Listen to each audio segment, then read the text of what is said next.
Howdy everyone. You can see that I am continuing with the disassembly of this engine. I know it looks chaotic, but I'm going through it very methodically. I'm bagging and tagging all the different pieces of hardware. I'm making notes on some of the individual components. I'm keeping everything together that needs to be kept together as matched sets.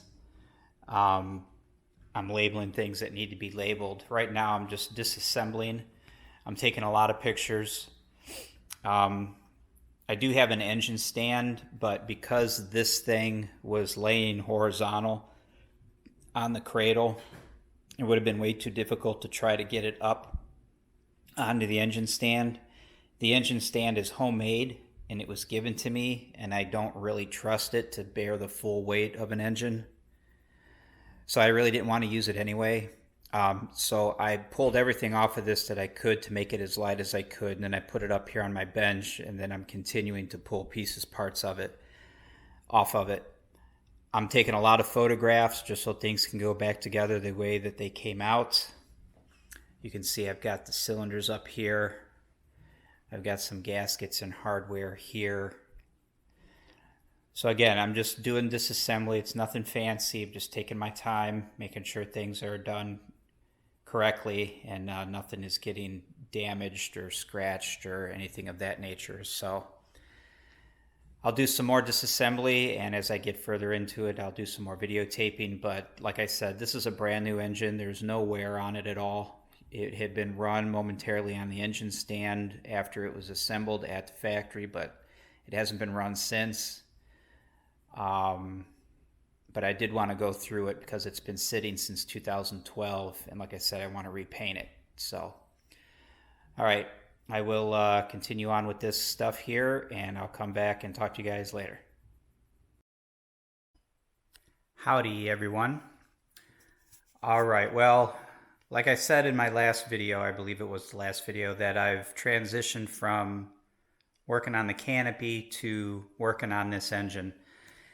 So obviously I've got it disassembled. I have all of the sub-assemblies removed. I don't have any of the sub-assemblies disassembled. So the 4 cylinders are still completely intact. The pistons still have the rings on them and the piston pin and things of that nature. I've just been doing major component disassembly.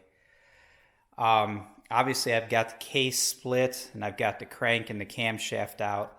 I just wanted to show what this engine looks like. Like I said, this is an Aero Sport Power built engine. This was built in 2012, run on a test stand, and never ran since. It was never mounted to an airplane. It's always been on an engine stand, and it hasn't been ran since Aero Sport Power had run it before shipping it to the buyer. This is 2021. What is it? This is September, the last day of September in 2021. And I bought this engine, when did I buy it? It must have been March-ish of 2021. So it's been sitting for quite a while. But as you would expect, it's in new condition. You can see, you might be able to see that a good portion of the, or just about all of the Aladyne plating is still intact, or the Aladyne, wouldn't call it a plating, but you can see it's got an overall gold sheen to it. And like I said, everything is new. So I've just been disassembling. I've got the lifters here, or these are tappet bodies, I guess they call it. I've got the plungers, the matching plungers for each of these are in separate bags. Let's see, I'll give you another view of this a little bit up close. I know the lighting is pretty poor right now. The sun's just starting to set, so it's not quite as bright in the shop.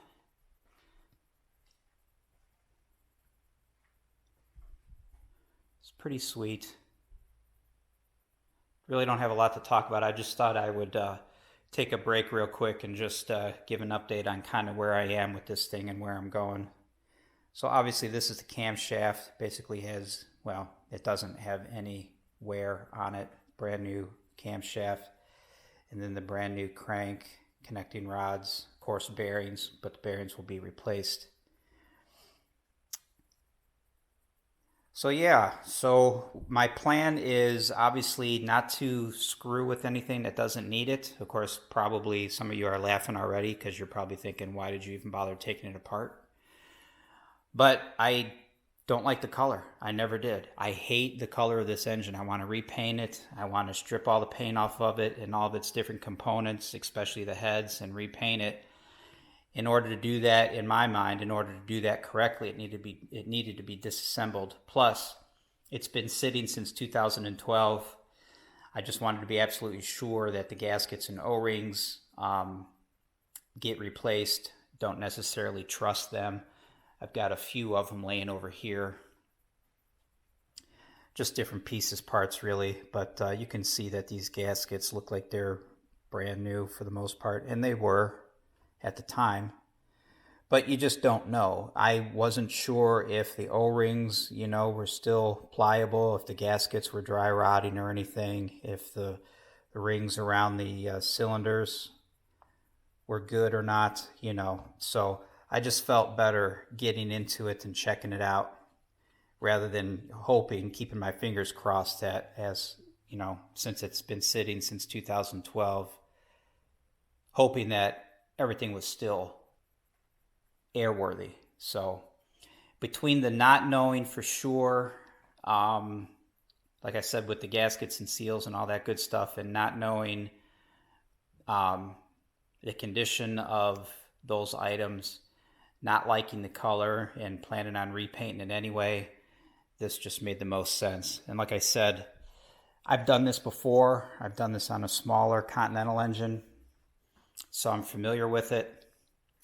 I am an A&P mechanic, so I do know the ins and outs a little bit of obviously having the right documentation, the right paperwork, the right manuals, the correct tools, the knowledge and experience. So I'm very confident doing this, but I don't recommend it for everybody.